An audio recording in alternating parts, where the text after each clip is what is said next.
OEB TV, uma realização da Ordem dos Economistas do Brasil.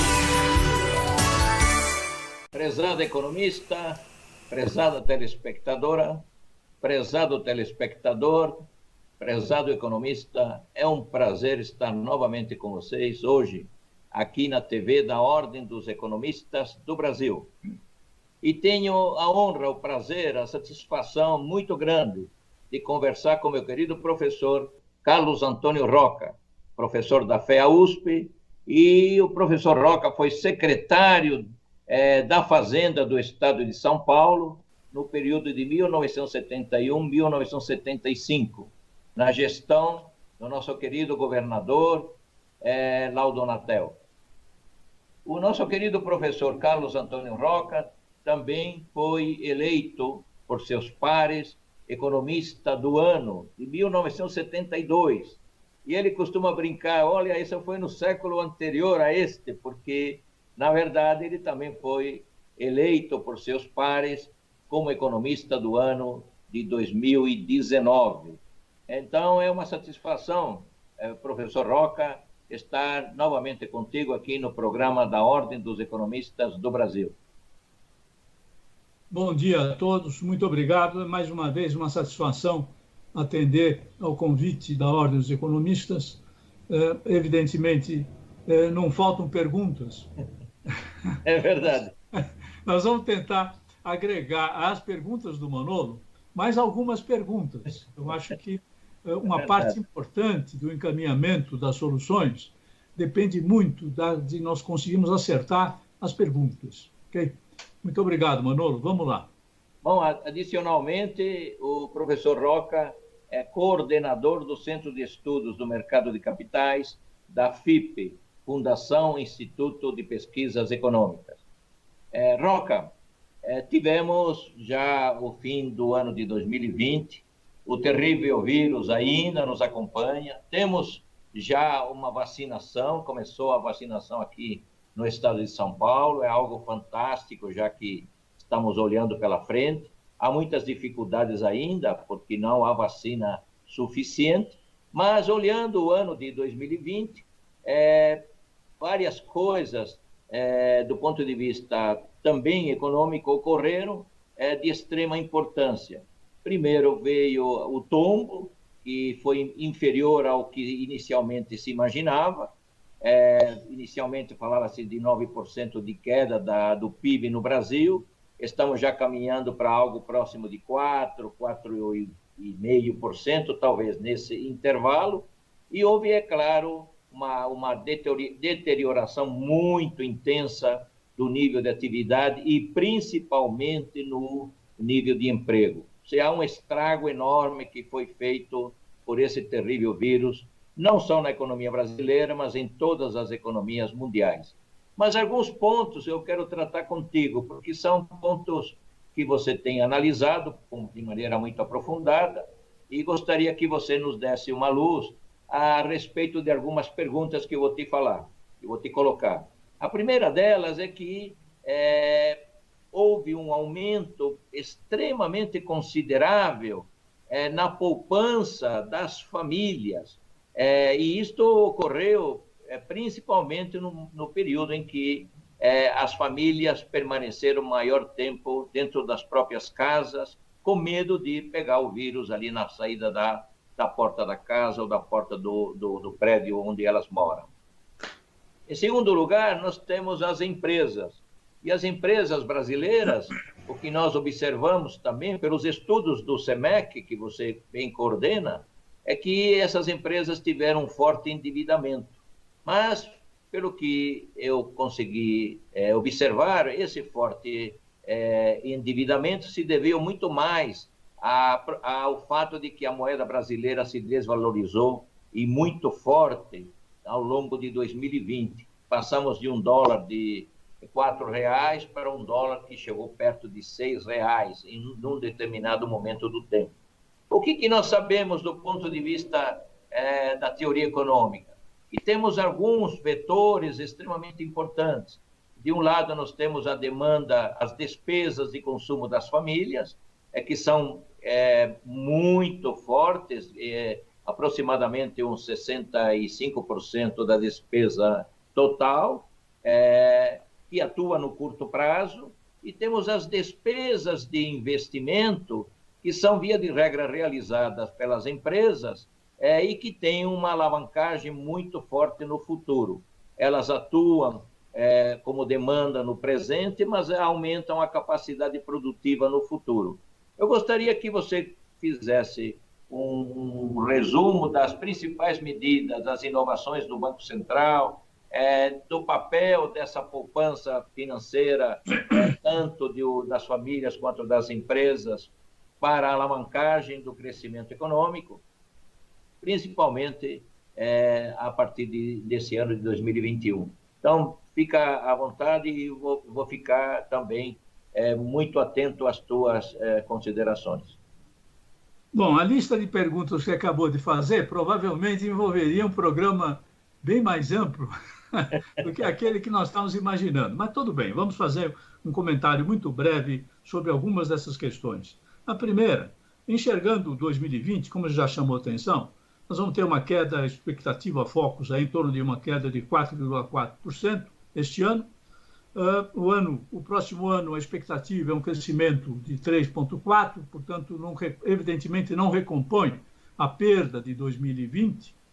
A estimativa, fazendo uma estimativa em termos do nível absoluto do PIB, isso faria com que nós fechássemos 2021 ainda com um nível quase 2% abaixo de 2019. Então, realmente é uma situação que, evidentemente, acaba tendo um reflexo extraordinário do lado do emprego, que é um problema social da maior gravidade. Nós vamos voltar a comentar sobre isso. Nesse exame de macro, digamos assim, como nós sabemos, o último dado que nós temos de contas nacionais vai até o terceiro trimestre de 2020. Não, o quarto trimestre ainda vai levar, vamos ter conhecimento só em março. Esses dados que vão até o terceiro trimestre chamam a atenção a alguns pontos que eu acho que são muito importantes e que refletem bem a natureza da crise. Bom, primeiro, a queda do segundo trimestre sobre o primeiro trimestre foi da ordem de 12,4% do PIB. O terceiro sobre o segundo aumentou 12,5%. Então, você teve uma reação muito forte, quase que podíamos dizer em V, que está em moda, no terceiro trimestre. Essa velocidade de recuperação sofreu já uma certa moderação no quarto trimestre. Não é que voltou atrás, mas que a velocidade se reduziu de modo bastante significativo. O que chama atenção, olhando as contas nacionais do lado da demanda? Você vê primeiro a questão da demanda de consumo. Nós tínhamos que fazer uma relação de consumo com renda disponível. Eu vou fazer aqui uma relação, porque eu não tenho na minha frente os dados, diretamente com o PIB. A relação com o PIB é o seguinte: no ano de 2019, historicamente, o consumo tem estado em torno de 64,5% do PIB. O que aconteceu nesse segundo, e aliás, no primeiro trimestre, foi 64,3%. No segundo, isso desabou para 60,8%. E no terceiro, apesar da recuperação, foi só para 61,7%. Ou seja, ainda no terceiro trimestre, você continuou com uma proporção de um padrão de consumo, um indicador próximo da propensão a consumir, abaixo da parte histórica. Isso significa realmente um aumento, uma redução de consumo, um aumento da poupança, que evidentemente coincidiu com uma redução, como o investimento também caiu, isso implicou também uma redução forte da poupança externa. No SEMEC, nós fizemos uma estimativa do que aconteceu com a poupança financeira das famílias. A poupança financeira das famílias, nós estimamos até o terceiro trimestre, alguma coisa como 265 bilhões.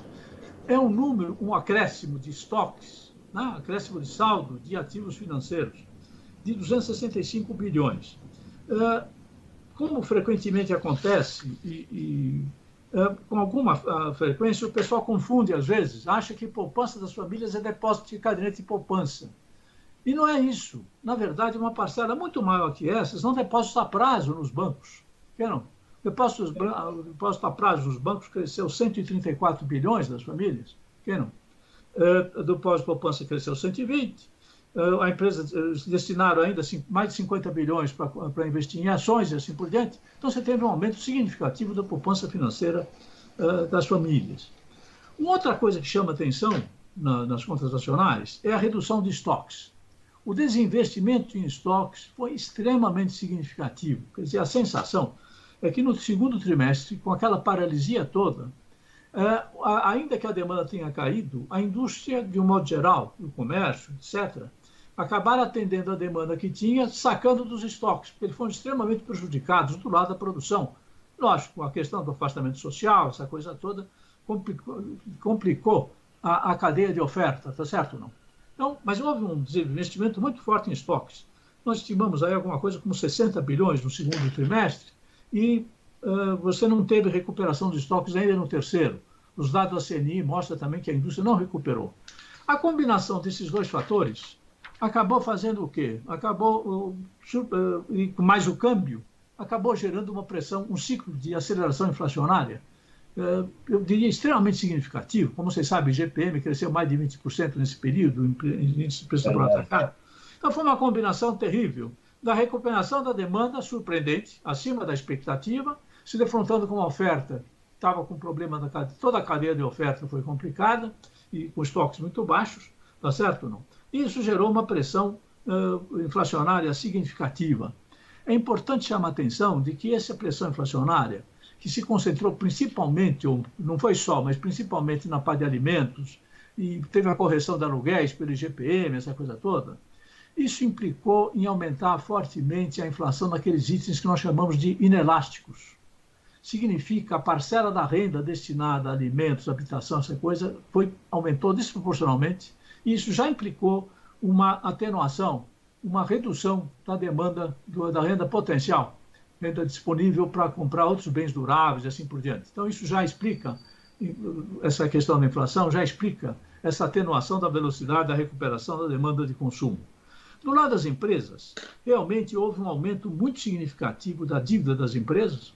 Nós estimamos que entre dezembro de 2019 e terceiro trimestre, setembro, a dívida em relação ao PIB saiu de 51% para 62% do PIB, significa de 3,7 para 4,4 trilhões.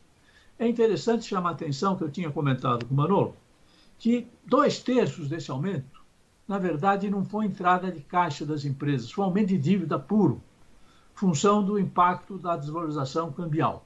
2/3. 1/3 foi realmente o aumento do financiamento. Nós estimamos em torno de 236 bilhões. O que chama a atenção, e só para concluir essa parte mais financeira das empresas, é que o aumento de ativos financeiros das empresas, a nossa estimativa de fluxo de poupança financeira chegou a ser a quase 500 bilhões, 491 bilhões até o terceiro trimestre. Aí vem uma pergunta que muita gente faz e responde de um modo meio curioso. Para onde é essa poupança toda, eventualmente, está aí na origem do processo do financiamento de investimento para recuperação e tal? Infelizmente, eu tenho a informar que a maior parcela desse aumento não foi nem para as empresas. A maior parcela desse aumento foi para financiar a dívida pública, que, evidentemente, cresceu de modo extremamente significativo nesse período. E também, é claro, tem-se a expectativa de que nós vamos ter, proximamente, um aumento também muito grande de colocação de dívida pública, especialmente concentrado no primeiro semestre de 2021. Por que não? Então, uma parcela enorme desses recursos, eu tenho aqui uma estimativa, nós temos uma estimativa da dívida total tomada no mercado doméstico, portanto, em reais, setor público e setor privado. O aumento da dívida do setor público e o aumento da dívida do setor privado, a composição a dívida total do setor público e setor privado aumentou mais ou menos 240 bilhões, que é mais ou menos quanto aumentou a poupança financeira, do setor privado. Desses 940, 77% foi o aumento da dívida pública e 23% foi o aumento do setor privado. Então, se percebe que esse aumento de poupança financeira já está aplicado e já foi gasto. Já foi gasto. Quer dizer, como é que você financiou todo o esforço feito com auxílio emergencial, os recursos adicionais para a saúde e assim por diante? Foi através exatamente aumentando a dívida pública. E que foi financiada, eu diria até com um pouco mais de folga, em função de coincidir com um processo de aumento forte da poupança do setor das empresas e das famílias. Por que não? Então, essa é uma visão panorâmica de 2020. Eu acho que vai ser importante agregar uma informação muito relevante para qualquer analista da economia brasileira nesse período, que foi um impacto extremamente diferenciado da crise entre setores. Então, nós organizamos, por exemplo, no SEMEC, todas as empresas não financeiras em 10 setores, fazendo uma certa agregação daqueles setores detalhados da B3. Então, tem setores que aumentaram as vendas em 30%, e tem setores que tiveram queda de vendas de 30%. Bom, aí é uma variância entre setores. E o que surpreende é o seguinte: quando você começa a analisar o que acontece com as empresas dentro desses setores, a variância é tão forte quanto. Então, nos setores que cresceram 30%, você tem empresas que caíram 30%. E setores que caíram 30%, tem empresas que subiram mais de 30%. E tem um setor curioso, vou lembrar, é o setor agora, a parte de bens duráveis, etc., que eu chamo de consumo cíclico. Tem empresas que subiram, metade das empresas aumentaram as vendas, metade das empresas caíram as vendas. Essa variância dramática, é lógico, isso aí não é um acidente. O efeito, por exemplo, do auxílio emergencial foi muito mais forte no Norte e Nordeste, que concentrou exatamente o pessoal de renda mais baixa, do que no Sul, Sudeste. Tá certo? Por outro lado, o impacto da crise, como vocês sabem, no primeiro momento aumentou fortemente até a demanda de alimentos, supermercados, farmácias, essa coisa, ao mesmo tempo que desabou a demanda de vestuário, calçados, etc. Tal. Então, quando você começa a juntar esse quebra-cabeça, você vê que o impacto foi extremamente diferenciado. O que isso, para um analista, qual é a relevância disso? Precisa tomar muito cuidado com valores médios. Tem aquela velha piada que você conhece, precisa tomar cuidado, porque lá pelas tantas você chega à conclusão que a temperatura está em 22 graus, só que a cabeça está no freezer a menos 20 e o pé está no forno a mais 200. Quer dizer, então precisa tomar muito cuidado, as médias perdem muito significado com essa enorme variância de desempenho entre setores. Ok? Ok. Roca, vamos pedir um segundinho, já retornamos. Ok. Aguarde. O que nos move, nos transporta para o futuro. Dinamismo para acompanhar as evoluções tecnológicas e os novos modelos de negócios. Dinamismo para inovar. Se superar as expectativas é importante para você, é importante para nós também. Oferecemos soluções completas para potencializar o crescimento sustentável do seu negócio e projetá-lo para o futuro. Esteja onde estiver, conte com a gente.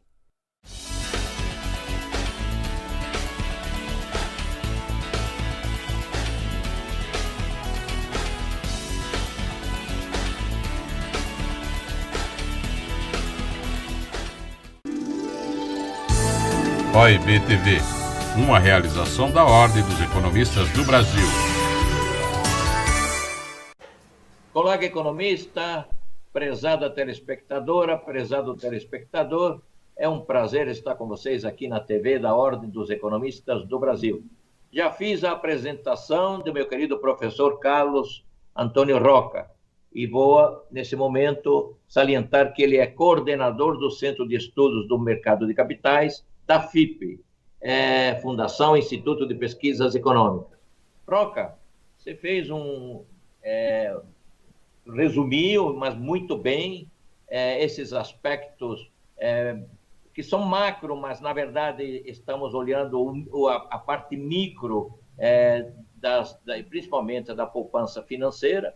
Você salientou, e muito bem, algo que alguns colegas economistas, de maneira inadvertida, talvez por ler muito rapidamente o livro do senhor Keynes e olhar, opa, tem poupança, isso significa dizer que poderá ser gasta através do financiamento de investimentos. Opa, o consumo vai voltar aos níveis anteriores. E você salientou que estamos ainda em plena pandemia e que os níveis de consumo, como proporção do PIB, que tradicionalmente ficam em torno de 65% do PIB, estão bem abaixo desse valor, principalmente no terceiro, mesmo assim no terceiro trimestre. As fontes de alavancagem do crescimento estão sempre no investimento privado, no investimento público e também no consumo das famílias. Vou te pedir para você traçar alguns cenários para ver por onde poderíamos crescer esses 3,4%, 3,45% que o relatório Focus está apontando de crescimento para este ano. Quais seriam os vetores mais importantes para o crescimento nesse ano de 2021? Bom, em relação ao cenário de 2021, eu queria fazer 2 registros ainda, que é como nós fechamos 2020. Uma primeira observação, entre os vários componentes de demanda, não podemos deixar de lado que tem nos ajudado muito as exportações líquidas. As exportações líquidas em 2020 deram em torno de 1% do PIB, ou seja, foi um componente que, em última análise, foi alavancadas pelo agronegócio, como nós sabemos, tem sido um elemento extremamente importante para mitigar, para compensar uma parte exatamente da queda que atingiu principalmente os demais setores da economia. E essa aceleração de inflação no fim do ano, assim por diante, isso implicou, curiosamente não, em função do aumento da receita e tal, e nós fecharmos o ano, provavelmente, com uma expansão de dívida PIB, relação dívida-PIB, que frequentemente comentou-se que nós estamos caminhando para 100%, a última projeção da Instituição Fiscal Independente do Senado é em torno de 93 e pouco por cento no fim deste ano, e as projeções para 2021 de bater em torno de 96% ao final de 2021, dentro das hipóteses de projeção deles, que, incidentalmente, nas quais não existe a continuidade do auxílio emergencial o teto de gasto está sendo mantido. São 2 hipóteses que estão por trás desses 96%, o que, evidentemente, não reduz a gravidade do quadro fiscal do país. Evidentemente, é apenas um registro. Muito bem. O cenário para 2021, evidentemente, a expectativa Focus, como você falou, está em torno de um crescimento em torno de 3,4%. Uma parcela significativa desse 3,4% é o que eles podiam chamar de carregamento estatístico. Ou seja, se a gente mantiver o nível de PIB já observado no último trimestre de 2020, isso já garantiria um crescimento de mais de 2% em 2021, ainda que o crescimento na margem fosse 0. Então, esse número, que pode parecer muito significativo, na verdade esconde na margem um crescimento ainda muito modesto. Okay? Muito modesto. Quais são os grandes componentes que a gente pode fazer de conjectura para desenhar esse cenário? A questão do consumo. A questão de consumo. Veja, nesse contexto, o que gerou esse desabamento do consumo foi, assim como todo mundo sabe, foi exatamente a questão da pandemia, o fechamento do comércio, o afastamento social e assim por diante. E, então, a primeira pergunta sobre a questão da demanda de consumo é: você já teria um clima que fizesse com que as famílias passassem a usar uma parte, primeiro, na margem, retomar aquele coeficiente de consumo em relação à renda que vinha lá atrás, que é sair dos 60%, 61% para os 64%, 65%. Primeiro. Segundo, isso independentemente do estoque de poupança financeira, porque essa porcentagem em cima da renda corrente, você teria um potencial de agregar o uso do estoque de poupança financeira para o consumo. No contexto que nós estamos enxergando da pandemia, com essa aceleração forte desse segundo ciclo, por assim dizer, e ainda que tenhamos iniciado o processo de vacinação, realisticamente, temos que admitir que é um processo lento. Quer dizer, quando é que ele vai começar a fazer diferença do ponto de vista, inclusive, de comportamento social, de redução da incerteza das famílias e assim por diante? Provavelmente a partir do 3º, talvez até 4º trimestre de 2021. Então, eu acho que, pelo menos uma parcela significativa do ano, é pouco provável que você tenha aí um comportamento mais significativo da demanda de consumo por conta disso, sem esquecer que você tem um nível elevado de endividamento das famílias e, evidentemente, com a queda do auxílio emergencial, se for mantido, você tem uma queda de quase 2% na massa salarial, contra um aumento, aquela massa ampliada, de 7% no ano passado. Então, houve uma diferença muito forte. Esse aumento de inflação também contribui para que o aumento de demanda de todos os demais bens seja contido. Por que não? Porque é um comprometimento maior do orçamento. O que você tem de muito positivo para 2021 é realmente o início de operação de várias inovações regulatórias do Banco Central. Pouca gente tem falado sobre isso. Desde novembro, por exemplo, duplicatas eletrônicas vão estar funcionando, o registro centralizado de duplicata eletrônica. Isso, ao lado do grande avanço de bancos digitais, fintechs, aumenta a competição no mercado de crédito e você melhora também a garantia das operações. Duplicata eletrônica passou a ser um instrumento financeiro de muito boa qualidade para servir de garantia em operações de desconto e de securitização de recebíveis. Por que não? E, finalmente, do ponto de vista de investimento, os dados todos que nós temos das empresas não sinalizam uma posição favorável, né? A taxa de retorno em relação ao custo de capital, evidentemente, caiu, está em queda. Você tem um alto nível de incerteza e um alto nível de capacidade ociosa. Então, embora a variância entre setores seja muito grande, no agregado, é difícil ser otimista com relação aos investimentos.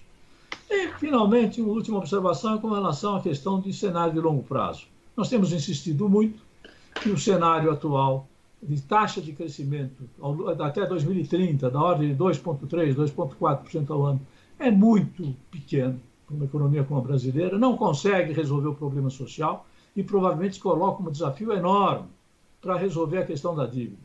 Eu não vou me estender, mas é absolutamente crucial nós enxergarmos isso em contexto de médio e longo prazo. O que precisa garantir ao mercado e a todos nós é que no médio e longo prazo você consegue administrar melhor a dívida. É muito difícil fazer isso com um crescimento de 2,3% e resolver o problema social. Você tem que partir para uma meta da ordem de pelo menos de 3,5%, 4% ao ano para que a coisa funcione. Okay? É basicamente isso. Roca, infelizmente o tempo vai muito rapidamente. Você tem uma riqueza enorme de informações a nos dar. E vamos marcar uma outra entrevista proximamente para você completar melhor, com mais profundidade, esse raciocínio fantástico que você nos brindou. Agradeço a tua presença aqui na TV da Ordem dos Economistas do Brasil. Muito bom. Eu que agradeço a oportunidade. Obrigado. E a você, meu caro economista, minha cara economista, prezado telespectador, telespectadora, foi um prazer estar com vocês aqui na TV da Ordem dos Economistas do Brasil. OIB TV, uma realização da Ordem dos Economistas do Brasil.